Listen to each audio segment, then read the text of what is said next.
An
filɛbagaw ani an lamɛnbagaw aw bɛɛ lajɛlen aw ni ɲankuma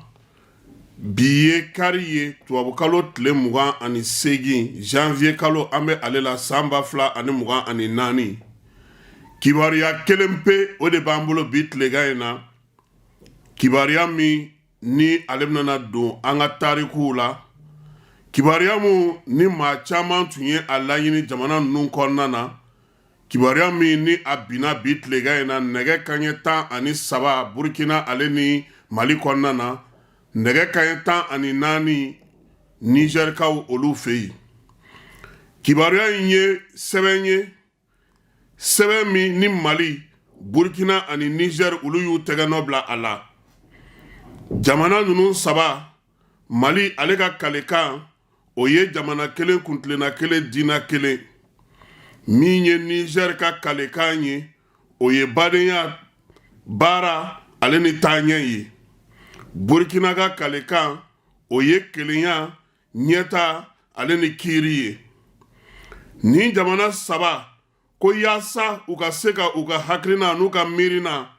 ka farafina an fanfɛ bolo jamanaw k'olu don da kelen fɛ k'u bɔ da kelen fɛ badenya sinjiya ɲɔgɔn dɛmɛ o hukumu kɔnɔna ni bɛn ni yiriwali k'u ka jamana ɲɛmaw Général Aboubacar Sangoulé Lamizana Général Moussa Traoré ale ni Lieutenant Colonel Seni Kunche n'olu bɛɛ lajɛlen ye Haute Volta jamanakuntigi ye n'a bɛ wele bi ko Burkina Faso Mali jamanakuntigi ale ni Niger ta k'olu ani jamana ɲɛma 12 wɛrɛ mai kalo tile 28 san 1975 Nigeriakaw fɛ dugu min bɛ n'u b'a wele ko Lagos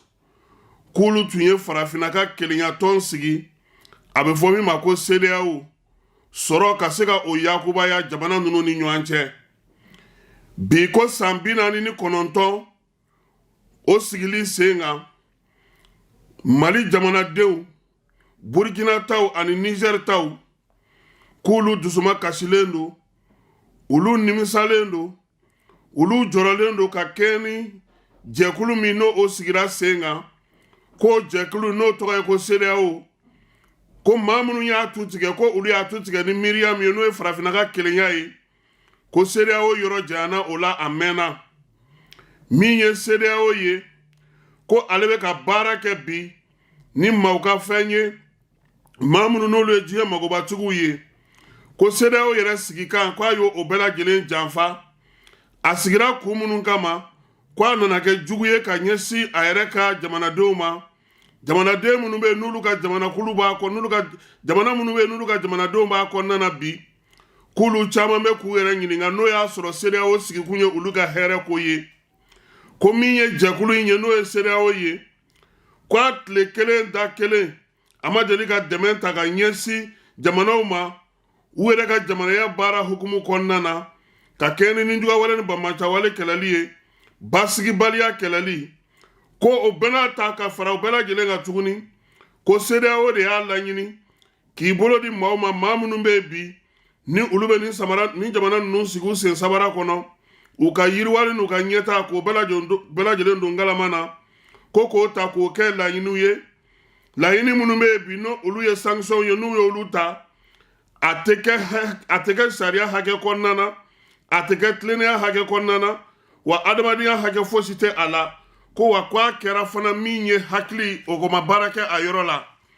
ko sariya minnu bɛ yen no olu ye sanction ye n'u y'olu ta ka ɲɛsin jamana ninnu ma ko CEDEAO sariya sɛbɛnw yɛrɛ n'a sigikanw k'a b'olu bɛɛ lajɛlen sɔsɔ ko ka fara a kan min ye jamanadenw ye bi olu dusumakasalen don olu tɔɔrɔlen don min ye bamancɛwale ni ɲugawale kɛbaw ye u bɛ ka waleya cɛjugu bɛɛ lajɛlen ta ka ɲɛsin olu ma k'a sɔrɔ u senkɔrɔma donnen don jamana minnu fɛ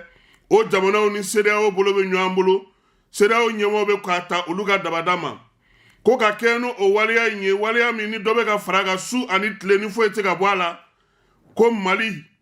ale ni Burkina ni Niger olu jamana ɲɛmaaw capitaine Ibrahim Traoré colonel Assimi Goïta général de brigade Abouakar Chani ni o ye Burkina jamanakuntigi Mali jamanakuntigi ani Niger ta k'olu y'u sigi ka miiri k'a lajɛ k'a fɔ bi diɲɛmaa ɲɛna min ye tariku kɔnɔna na ko yaasa olu ka se ka min ye u ka jamanadenw ɲɛji cɛ u hakilinaba ye min ye ka se ka o lasabati k'olu ye yamaruya ta u yɛrɛ ye bi u ka jamanaw ka yɛrɛma hɔrɔnya hukumu kɔnɔna na ko k'a fɔ ko k'a daminɛ bi la sa Burkina Faso Mali Niger k'olu kɔni bɔra CEDEAO kɔnɔna na pewu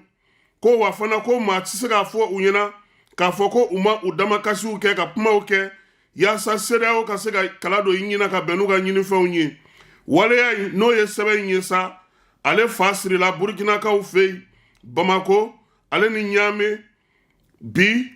min ye janvier kalo tile 28 ye san 2024